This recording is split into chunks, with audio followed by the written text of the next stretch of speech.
What is going on with my hair? Howdy! My name is Nonat, and if you've played Pathfinder 2e for any extended period of time or taken part in the community discussions online, you have no doubt heard this before. Ugh, spellcasters in Pathfinder are so underpowered compared to martial classes because they're less accurate.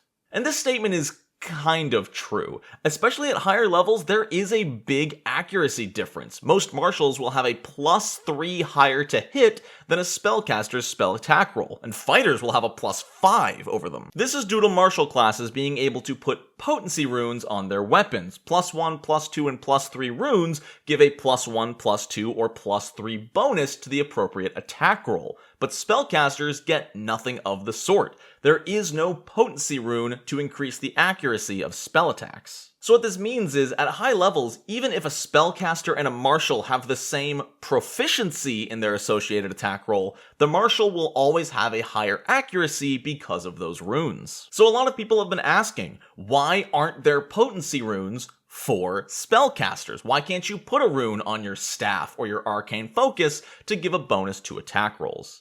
Well, what if I told you that Paizo was thinking about it? I actually have it on pretty good authority that back in the playtest, or even before that for Pathfinder 2e, Paizo was considering allowing players to buff their spell attack roll accuracy with maybe runes or just in the way that they advance their proficiency. But in the full release of the game, they did away with all of this. They only get to rely on their proficiency and their ability score modifier, and they cannot augment their spell attacks with items. Or can they? What if I were to tell you that there was one item added in Pathfinder Secrets of Magic, and because that item exists, spellcasters can never get an accuracy bonus to their spell attack rolls ever again? I'm not joking. Because this item exists, if spellcasters ever got an item bonus to their spell attack rolls, they would be just better than a martial in every way. Well, what is this item and why is it so broken? Let's talk about the Shadow Signet. A lot of you probably have never heard of this item and have no idea what it does. I hadn't heard about it until I was talking to freaking Mark Seifter, who brought it up. The Shadow Signet is a very special item with a free activation. If you are going to make a spell attack roll that targets a target's AC, you can choose to target their fortitude or reflex DC instead. So what exactly does this mean? Well, let's say your spell attack roll has a +15 to hit, and the creature has a 30 armor class. In order to hit them, you need to roll a 15 or higher. But what if that same creature only has a +16 to fortitude saves? Well, suddenly, the fortitude DC is only 26, 4 points lower than their armor class. Suddenly, your +15 now hits on an 11 instead of a 15, a huge accuracy boost. And who knows, maybe their reflex save is even lower. Sure, you don't have this information directly as a player. You might need to recall knowledge or figure out what their lowest save might be. But sometimes it's pretty obvious. A troll is not going to have a high reflex save. Because of this, if you can get the information on what is lowest between armor class, fortitude, and reflex, any spellcaster with this item will become at least 10 to 20% more accurate with all of their spell attack rolls, not to mention increasing their odds of critically hitting. This item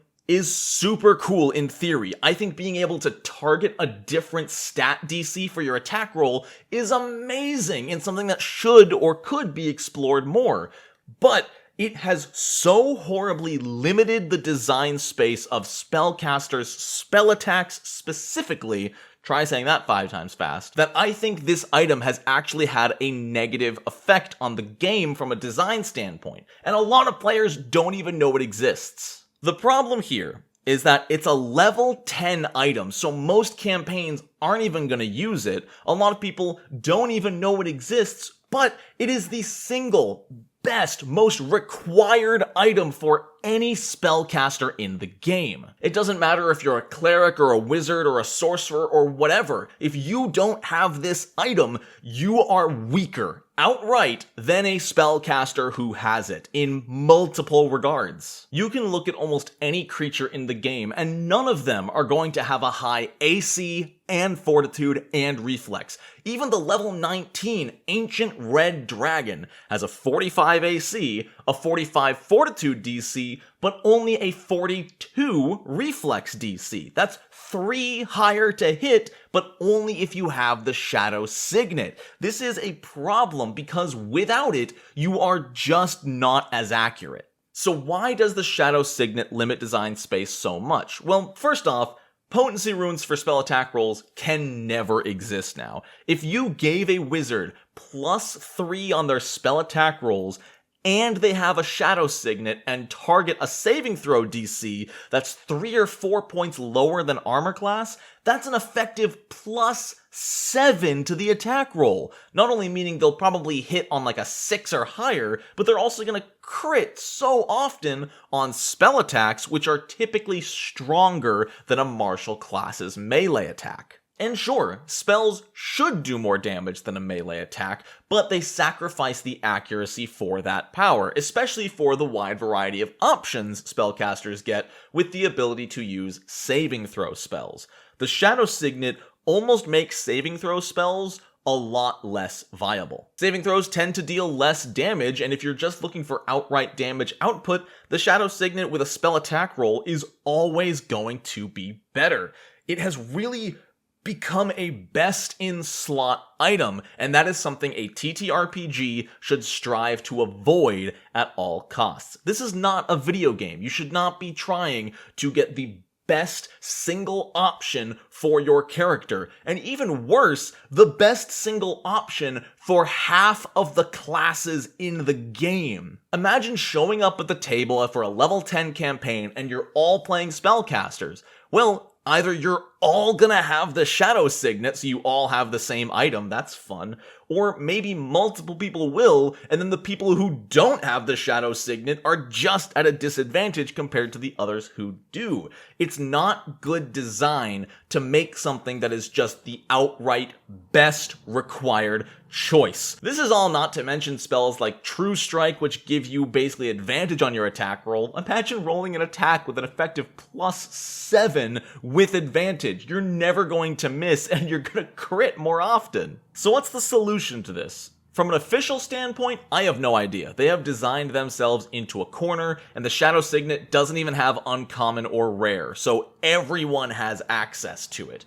But a homebrew idea that you can use on your own game could be as follows. Allow your spellcasters to put potency runes on their arcane focus or staff or something of the like. This will make them more powerful. Keep this in mind. I've heard people who play with this rule and they say it hasn't broken the game, but it will make them marginally more powerful, especially with the other options. But if you do so, add the following line of text to the end of the Shadow Signet. Ignore all item bonuses to spell attack rolls using this item. It's a little janky, but I think it's a way better idea to keep it balanced. This way, if they have a +2 on their staff to attack rolls, but the target might have a fortitude save that's 3 or 4 points lower, it gives them a reason to still use the Shadow Signet without making it a better option 99% of the time. So there you go. The Shadow Signet is an incredibly broken item that really needs rebalancing, but it's never going to change. It's going to be available forever, and if you're a spellcaster that's level 10 or higher, you probably need to pick this item up, because without it, you're just weaker. But what do you think? Do you think it's fine? Do you think spellcasters are perfectly well balanced as they are? Do you think they need an attack accuracy boost? Did you even know the Shadow Signet existed? Let me know down in the comments. I would love to hear from you. Big shout out to my patrons for helping me out and doing everything I do. Y'all are awesome. If you want to support me, there's a link in the description. There's also a link to Sinclair's library, which only has about a week and a half left, maybe 2 weeks at this point. I don't know when this is going up, but We are just passing 110,000 in funding as of the time of this recording, which is awesome. Let's crank it up to 125. I know we can do it. We've got some awesome stretch goals. Y'all are amazing. So, thank you so much for watching. I hope you have a wonderful rest of your day. I hate lawnmowers. And until next time, it's getting louder. No nat ones.